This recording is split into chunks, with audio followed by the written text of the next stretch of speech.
Sí, don Pedro, ¿cómo está? Bienvenido a La Razón Radio. Antonio y Rubén, les saludamos.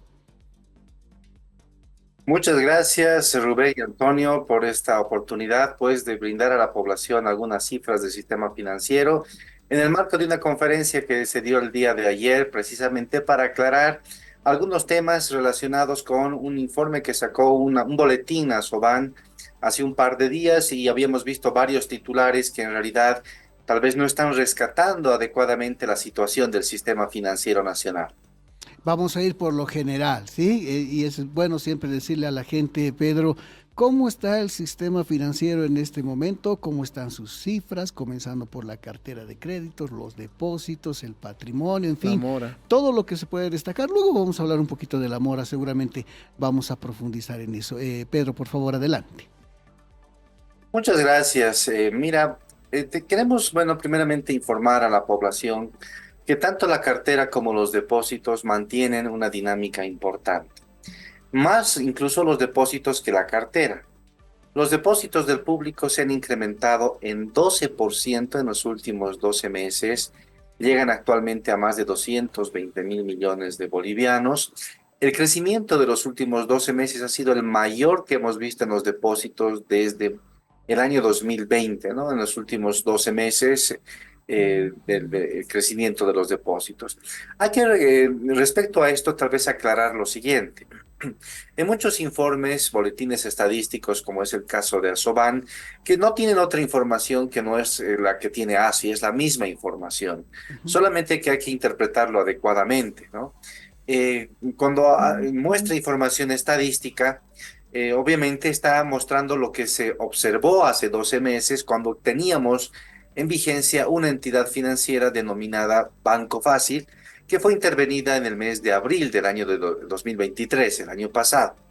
Entonces, muchas personas incorrectamente simplemente agarran y comparan directamente la estadística que estaba disponible hace 12 meses con la estadística actual.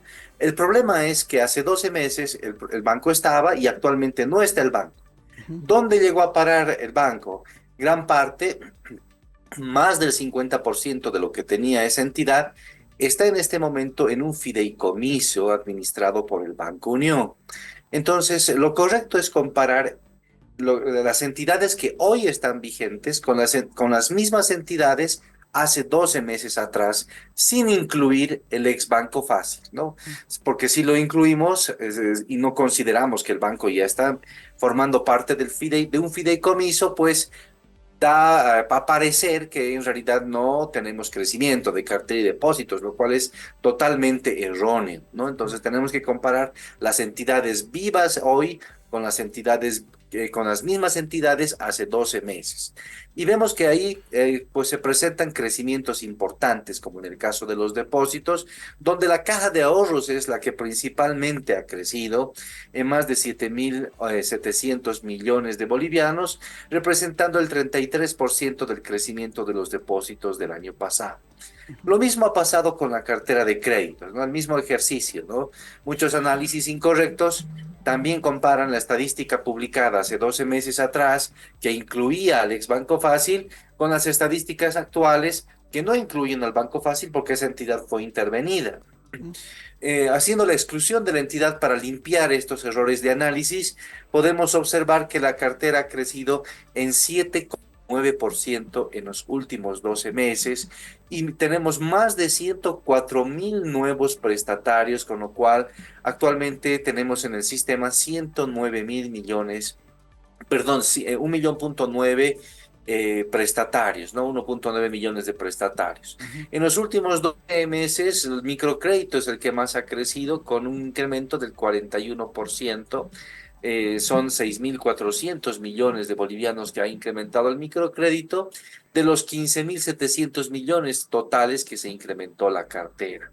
Todo esto nos muestra pues que el sistema financiero se mantiene dinámico, se mantiene con crecimiento y también, bueno, hay que aclarar lo siguiente, el sistema financiero está principalmente en moneda nacional. La gente, tanto en cartera como en depósitos, tienen sus recursos en moneda nacional. El 90%, casi la totalidad de los depósitos, el 90% en bolivianos, solo el 10% está en dólares. Y en el caso de la cartera, el 99,3%, diríamos toda la cartera está en bolivianos, solo el 0,7% está en dólares. ¿A qué Pedro. se debe este proceso Ujú, digamos, de bolivianizaciones, como le llamamos en el sector financiero, de la cartera y depósitos? Han sido muchas políticas que se han tomado ujú, muchos años atrás, desde la implementación del impuesto a las transacciones financieras y otras más, como por ejemplo en el sector financiero, el tema de las previsiones, por ejemplo, es distinta en moneda nacional que en moneda ujú, extranjera, entre otras medidas que se han tomado. ujú. Entonces es normal que los depósitos en moneda extranjera, como lo han venido haciendo durante muchos años ya, se vayan reduciendo año tras año y se vayan transformando en bolivianos. Entonces, el titular que tenía o que tiene o algún periódico que dice los depósitos en moneda extranjera se están reduciendo, como si fuera algo alarmante, pues en realidad no es nada alarmante, es algo normal del sistema financiero que los dólares se reducen y se transforman en bolivianos. Es cierto que se ha querido, digamos, ligar esta reducción de los depósitos en moneda extranjera con una especulación que hemos visto con los dólares ya Ujú, desde febrero ujú. del año pasado, ¿no? Pero esta ligazón, digamos, si bien puede existir algún impacto, pero en realidad es un proceso normal en la mayor parte de la reducción de los depósitos en moneda extranjera. Ujú. Hay mucha gente, sí, que se ha dejado llevar por especulación con los dólares, ha decidido retirar estos recursos del sistema financiero, pero también se ve que muchos otros recursos, incluso de esas personas, han vuelto a ingresar en términos de moneda nacional, en bolivianos. Por eso los depósitos han crecido en 12% en los últimos 12 meses. Si me permite, También Pedro. veíamos, digamos, eh, estimados Rubén y Antonio, otro tipo de titulares. Yo veía ayer algunos titulares que decían, por ejemplo, la mora en su nivel más alto o algo así, decía un Ujú, titular, cuando en realidad esto no es correcto, ¿no? O sea, están, digamos, se ha tomado algún párrafo del reporte de Asoban, que es un boletín, que son los mismos datos que los tenemos en ASFI, no hay diferencia, no hay contradicción en la información. El tema es cómo se enfoca, digamos, el reporte que está sacando esta institución. Y la verdad es la siguiente, el índice de mora, que lo que hace es medir la proporción de créditos que se atrasan en sus pagos en más de 30 días, en nuestro país es de 3,4%. Es decir, que el 3% de los créditos, digamos 3,4, redondeando a 3, estarían retrasándose en el pago de sus créditos hasta más de 30 días. Contrariamente, el 97%, diríamos casi el total, está pagando puntualmente sus créditos. Se atrasa menos de 30 días. De estos, una gran parte se atrasa inclusive en menos de 3 días, inclusive son los prestatarios denominados CEPOP. ujú. Entonces, se ha tomado que este índice de 3,4 es el más alto, lo cual es incorrecto. En la región, por ejemplo, el índice de mora promedio es de 3,6%. El nuestro es 3,4.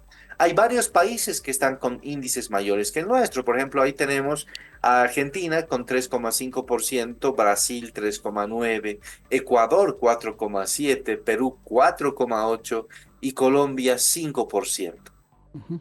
Entonces, los indicadores de morosidad de otros países de la región vecinos son mucho más altos que el nuestro. Además, hay que considerar que en nuestro caso, consideramos que un crédito entra en mora después de 30 días. Y en la mayor parte de los países, no solo en la región, sino a nivel mundial, el parámetro considerado suele ser de 90 días. En este sentido, también nuestro indicador es más estricto. Por lo tanto, no es correcto señalar que el índice sea alto y peor que sea en su nivel más alto, que se encuentre en su nivel más alto. Hay que recordar pues que Bolivia, bueno, lo que dice el reporte de Asoban literalmente es así. Dice es el más alto de los últimos 15 años. Está bien eso, ¿no? Es el más alto de los últimos 15 años, pero hay que conocer lo siguiente. En los últimos 15 años, el índice de mora ha sido el más bajo de la historia del sistema financiero. Jamás el sistema financiero ha tenido índices tan bajos Y de hecho, si recordamos un poco más atrás, el año 2002, por ejemplo, porque el sistema financiero tiene mucho más de 15 años, el año 2002, el índice de mora estaba cerca del 20%. Cerró ese año con 16,5% el índice de mora. Unos meses antes, en noviembre, estaba en 18%. El año 2005, el índice de mora era de 10,1%, mucho más alto de lo que tenemos el día de hoy. El año 2005 ya estábamos saliendo de la crisis financiera que tuvimos el año 2000. Por lo tanto, un índice tan alto no implicaba una crisis financiera en el año 2005.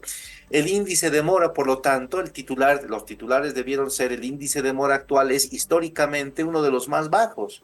Hay que considerar al respecto, estimados Antonio y Rubén, que el índice de mora, si bien se ha incrementado levemente sobre los niveles que hemos tenido recientemente, por varios factores. El año 2020, muchos negocios tuvieron que cerrar y se generó un periodo de diferimiento en el sistema financiero. Sí. El Producto Interno Bruto cayó en 8% o más del 8% en aquella gestión por el tema del COVID y los temas políticos que hemos estado viviendo.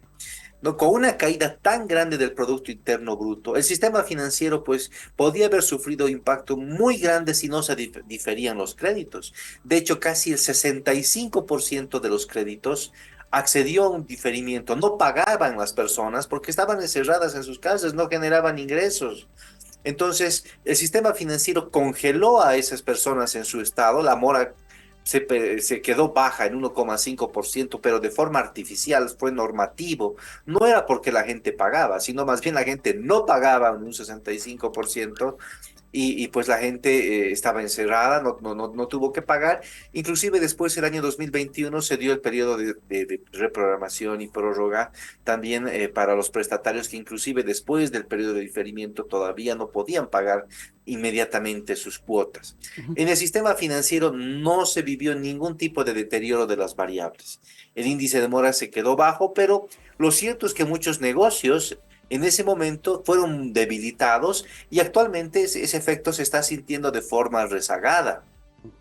¿No? Tenemos por eso un incremento leve en el indicador que se ha controlado de todas formas de forma efectiva. Ha habido un incremento leve, en diciembre teníamos 2,9% en índice de mora, actualmente es de 3,4%. Por si fuera poco, no solo la pandemia ha afectado a la economía del país.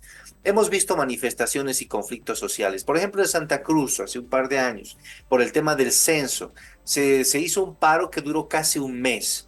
Santa Cruz es el principal productor del país, económicamente hablando, y es el que concentra la mayor cantidad de la cartera. El 40% de toda la cartera de créditos está en Santa Cruz. Pues el impacto de esas manifestaciones y conflictos se siente y de forma rezagada en el sistema financiero y es lo que vemos, ha incrementado como resultado de estos conflictos sociales. También el contexto externo. Bolivia no es una isla, no estamos, digamos, aislados del resto del mundo.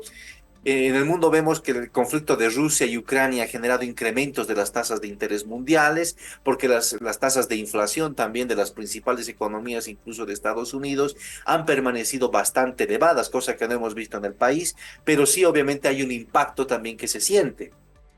El cierre de fronteras con Perú a inicios del año 2023 ha sido bastante relevante porque ha afectado a algunos sectores Ujú. transportistas, por ejemplo, que han quedado parados en aquel momento. Por si fuera poco, eventos climatológicos, sequías, inundaciones, la niña, que ha sido necesario reprogramar las operaciones con el análisis de la capacidad de pago de los prestatarios. La especulación relacionada con los dólares estadounidenses también ha hecho que algunos negocios pues tengan ciertas dificultades para poder generar algún tipo de ingreso que lo estaban haciendo antes normalmente y a eso se ha sumado la obstaculización para la aprobación de créditos en la Asamblea Legislativa Plurinacional de ciertas áreas, ¿no es cierto?, particularmente relacionadas con el anterior presidente Evo Morales. Entonces, todos estos factores de todas formas impactan pues en la economía es vulnerable a todo aquello. Lo importante es cómo se gestiona el impacto de estos factores. Y Ujú. vemos que el sector financiero los ha gestionado de forma muy bien se ha logrado controlar de forma efectiva todas estas cosas que nos han estado ocurriendo a nivel nacional económico. El índice de mora se queda en 3,4%. Las políticas públicas han coadyuvado, por supuesto. ASFI ha sacado diversas normativas no solo relacionadas con el diferimiento, sino con la reprogramación, el refinanciamiento, periodos de prórroga, periodos de gracia que se han otorgado a los prestatarios. Las tasas de interés se han mantenido bajas, son de las más bajas de la región para el sector productivo, para vivienda de interés social. Las tasas de interés en los depósitos, la TRE, la tasa promedio de los depósitos es del 3%.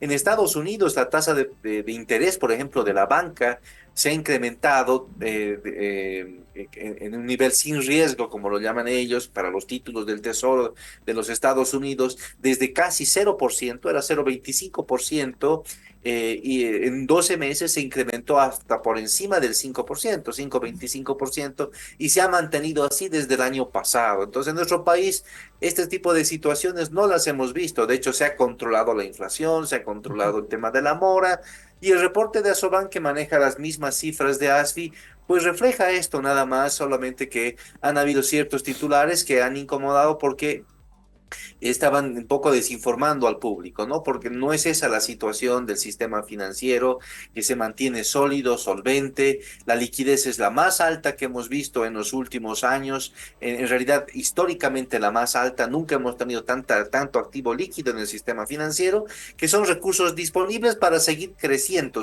más de 72.000 millones de bolivianos en activos líquidos, el coeficiente de adecuación patrimonial que mide la solvencia está por encima del mínimo. Entonces, todos estos indicadores, Rubén y Antonio, pues nos hacen ver la salud del sistema financiero, que la gente sigue confiando, sigue siendo dinámico, y por ningún lado podemos ver algún indicio de algún tipo de crisis o algo que se pueda señalar respecto al sistema financiero. De todos Perfecto, Pedro. modos, Sí, no, le vamos a agradecer primero que nos ha ahorrado varias preguntas, ¿no? sí, sí, salieron las respuestas así como nos habíamos planteado. Ayer en una reunión de editores precisamente nos planteábamos algunas preocupaciones y suponíamos, por ejemplo, en el caso de la mora, los conflictos han causado pues algún efecto. Claro, por supuesto, ¿no? En Santa Cruz Sobre especialmente, todo en donde Santa se Cruz. genera muchos créditos para la agroindustria y para las empresas. Pedro, también algunas autoridades del Estado nos dieron titulares. El domingo, en conferencia de prensa, el presidente del Banco Central, don Edwin Rojas, decía que si bien hay dólares, él decía, ha habido también, hay una, a ver, palabras más, palabras menos, la administración del sistema financiero no es de las mejores, decía. ¿Cómo se entiende esto, Pedro, cuando usted nos dice que la banca está óptima, está dinámica, se mantiene muy dinámica y con buena liquidez?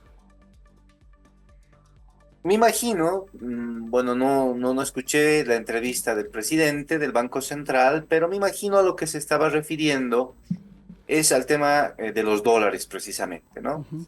No a esta salida de los dólares, que es normal del sistema financiero en un marco de bolivianización, sino al tema de que se han generado en muchos casos reclamos por comisiones que las entidades se han cobrado a sus clientes por hacer transferencias al exterior, por ejemplo, o reclamos sobre la posibilidad de retirar recursos en dólares que las entidades han estado dosificando. Ciertamente no se han entregado, digamos, todos los dólares que la gente tal vez estaba demandando.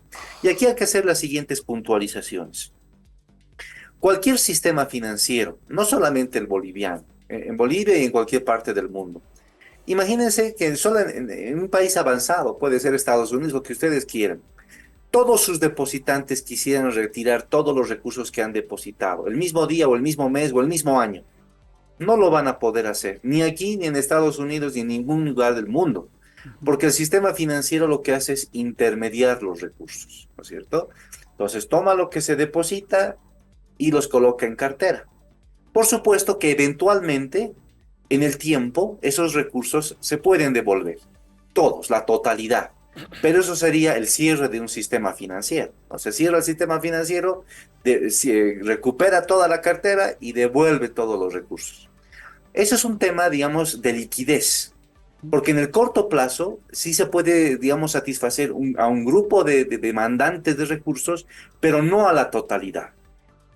Entonces, si tenemos un periodo de especulación relacionada con el dólar, que es lo que hemos estado viviendo, Ujú. desde el año pasado, desde febrero de 2023, tenemos especulación relacionada con el dólar. ¿Cómo lo notamos?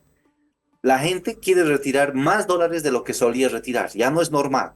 Ha incrementado de forma, digamos, muy grande la cantidad de dólares que quiere retirar, por una parte.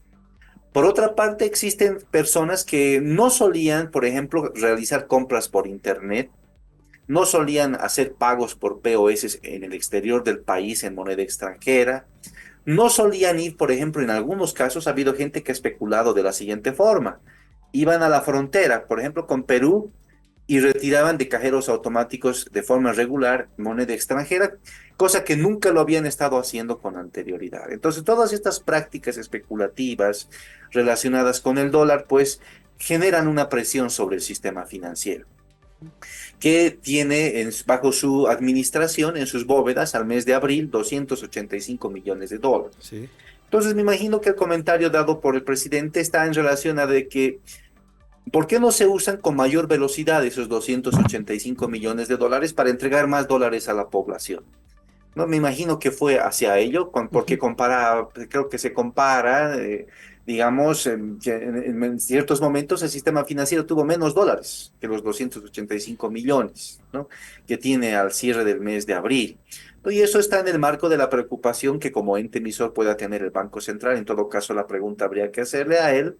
Ujú. Estaría, me imagino, en el caso de la misión que tiene el Banco Central de velar por la política cambiaria. En Ahora, el marco del sistema financiero, nosotros sí hemos observado no una mala administración en ese sentido, sino en que las entidades han cobrado una comisión por encima ujú, del 10% máximo establecido en la normativa que se emitió el mes de febrero.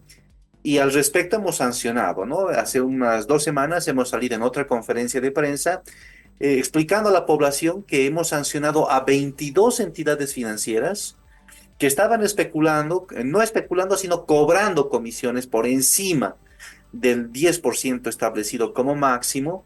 Además de aquello, en algún caso había hecho inclusive ventas de moneda extranjera por encima del 6,97 establecido por el Banco Central de Bolivia. Entonces, este incumplimiento es lo que nosotros hemos observado, pero respecto a las transacciones internacionales, hay que aclarar lo siguiente. Esta especulación respecto del dólar ha generado en algunos casos, en el caso de algunos importadores, algunos reclamos porque ha habido algunos retrasos ciertamente en algunas entidades que, digamos, iba el importador, quiere hacer un pago y en ese momento exactamente no tiene los recursos, pero le dice vamos a reprogramar para la próxima semana y se lo ha hecho y se ha atendido. ¿No? Entonces, esto ha generado algún tipo de descontento, pero está en este marco de la especulación relacionada con el dólar estadounidense, el cual se ha ido atendiendo porque en realidad mensualmente mantenemos el mismo promedio de transferencias al exterior que ha venido haciendo nuestro sistema financiero ya por muchísimo tiempo, los últimos 24 meses al menos, estamos hablando de 2 años, inclusive considerando el periodo anterior de la especulación del dólar, pues transferimos 700 millones de dólares en promedio fuera del país para realizar nuestros pagos como importaciones. Algunos meses por encima, algunos meses por debajo, pero el promedio son 700 millones. El mes de abril, por ejemplo, creo que cerramos con algo más de 650 millones, cercano al promedio. Entonces, el sistema financiero en este campo se ha mantenido, ha tratado de atender, digamos, los requerimientos de sus clientes en este marco de especulación relacionada con el dólar, que es un tema de liquidez. ujú. Eso es lo que quiero aclarar. Es algo de corto plazo que obviamente se va a regular, se va a ir regulando conforme, digamos, pasa el tiempo, lo que no quiere decir que el sistema financiero no tenga los recursos para poder seguir creciendo, para poder seguir atendiendo el crecimiento del crédito porque las transacciones en el país no se las hacen en dólares, Ujú, las transacciones se las hacen en bolivianos. Clara muestra de la cartera, ujú. que en un 99,3% está en bolivianos. Entonces el sistema financiero tiene la posibilidad de seguir expandiendo el crédito en esta moneda. El tema de la especulación es algo ajeno al sistema financiero. Yo la verdad vería algo que es muy reducido por el tamaño de las variables que tiene el sistema financiero en moneda extranjera, 10% en depósitos, menos del 1% en cartera, ¿no? Eso es lo que yo puedo, digamos, ampliarles respecto al tema que me preguntan Rubén y Antonio. Nuestra última pregunta, Pedro, por favor. Hemos visto que el contexto influye mucho también en nuestra situación financiera y en este momento en el país tenemos varios conflictos políticos, sociales, en fin, y amenazas y de todo. Cómo ven desde la ASFI, Pedro, el comportamiento de la mora en este caso? ¿Ustedes creen que vaya bajando? ¿Puede en algún momento incrementarse? ¿Qué cálculos están haciendo? Y en el indicador de mora, no es un indicador que manifiesta inmediatamente algún tema del país, ¿no? Es un indicador que rezaga el impacto, ¿no? Puede Ujú. ser que un negocio, digamos, el día de hoy se ve debilitado por un paro, como bien se menciona, pero no va a cerrar el negocio y va a dejar de funcionar para siempre desde el día de hoy. Ese paro va a debilitar al negocio y en el tiempo pues empieza a dejar de pagar sus cuotas. Por eso la mora no está rescatando efectos inmediatos del día de hoy, sino todo lo que hemos estado viviendo. Ujú. ¿No? Entonces, en los primeros meses de cada año, el indicador siempre es más alto que el mes de diciembre. Siempre. El indicador tiene un comportamiento estacional, por eso, eso quiere decir que depende de la estación del año, de eso viene la palabra estacional. En el mes de diciembre es bajo, en el primer semestre es más alto que el segundo semestre, por ejemplo, diciembre es más bajo, febrero y marzo generalmente son los más altos del año, hay otros también que son relativamente altos, pero no tan altos como febrero y marzo. Ujú. Entonces, lo que preveemos para los siguientes meses es que el indicador se mantenga, digamos, en ese nivel y vaya reduciéndose conforme lleguemos hasta diciembre. Es posible que tenga algún incremento respecto al de diciembre del año pasado, Ujú. pero ya repito, digamos, las razones por las cuales puede Ujú. ser que se incremente levemente respecto de diciembre del año pasado. ¿No? Son la pandemia, manifestaciones, contexto externo, especulación del dólar, el tema relacionado con fenómenos climatológicos, las niñas, sequías, inundaciones y este tema también que nos está retardando en cuanto a la aprobación de los créditos internacionales por la Asamblea, porque también la actividad económica tiene que dinamizarse y si no tiene este dinamismo, pues en el corto plazo puede haber un impacto también en el sistema, pero nosotros consideramos que el indicador se va a mantener en estos niveles reducidos, inclusive es probable que se reduzca hasta diciembre, Ujú. con lo cual vamos a seguir con la misma visión, ¿no? Que el índice de mora es históricamente uno de los más bajos y se ha logrado controlar efectivamente el impacto de varias situaciones que han afectado a nuestro país, inclusive con caídas del Producto Interno Bruto de hasta un 8% y un periodo de diferimiento de casi un año donde más de la mitad de la gente no estaba pagando su crédito. Pese a todo ello, tenemos un indicador por debajo y lo vamos a seguir teniendo, prevemos hasta diciembre, por debajo de los promedios regionales. Perfecto, Pedro. Le vamos a agradecer muchísimo la gentileza que ha tenido con La Razón Radio. Gracias por todas sus explicaciones, por los datos. Seguro vamos a estar en un próximo contacto, ¿sí? Que tenga buen día. Hasta pronto.